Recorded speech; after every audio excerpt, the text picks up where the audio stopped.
Hi everyone, my name is Tiwari and today I'm going to be reading you a little snippet from The Science of Breath, which has a massive nose on it, and it's by Swami Rama, who was actually a family friend of ours, who passed away years ago. But this is a practical guide, and it says on the front, controlling the breath is a prerequisite to controlling the mind and the body, and it's a book all about breath and how important breathing is. Consciously breathing, unconsciously breathing, manipulating our breath, whether we're focusing on the inhalation, the exhalation, or the retention of the breath.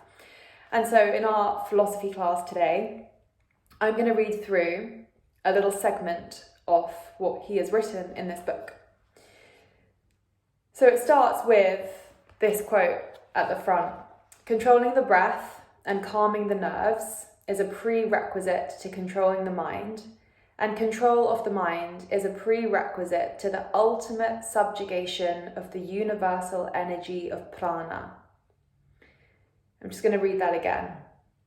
Controlling the breath and calming the nerves is a prerequisite to controlling the mind, and control of the mind is a prerequisite to the ultimate subjugation of the universal energy of prana.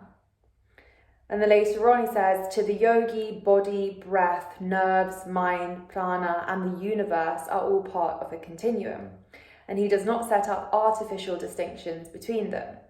In Western thinking, however, there has been a much greater tendency for compartmentalization, so that, for instance, the sciences, trying to read too fast there, of physiology and psychology have maintained their separate identities. Only in recent times have scientists admitted the interrelationship between our psyche, so our mind, and soma, and the psychosomatic origins of disease have finally become a valid subject for research and study. According to yoga and the science of pranayama, disease is a manifestation of an imbalance in the flow of prana. Both body and mind are sustained by prana and thus interact to a greater extent than is normally imagined.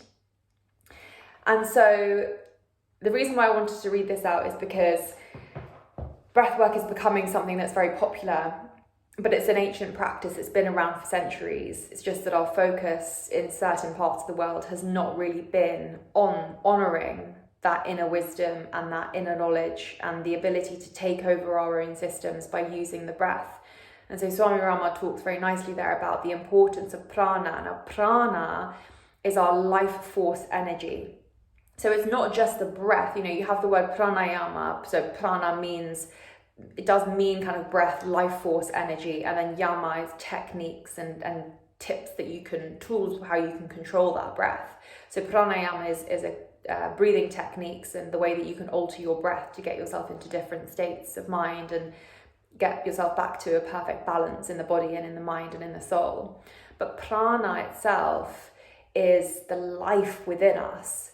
And when we feel that within us and our bodies are at a perfect balance, then the illness and the imbalance does not come because we have got ourselves there.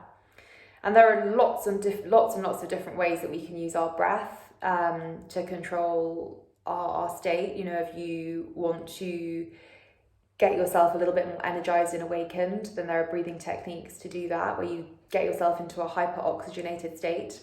And if you're feeling too high energy, you can get yourself into a more relaxed state, into that rest and digest state by changing the breathing technique and altering, therefore, the state of your mind. So there's lots of different ways we can use the breath. Again, this is the book, Science of Breath by Swami Rama. Again, it's pretty small, but full of so much information and straight out of an ancient Swami from India. So I hope you enjoyed that little philosophy segment.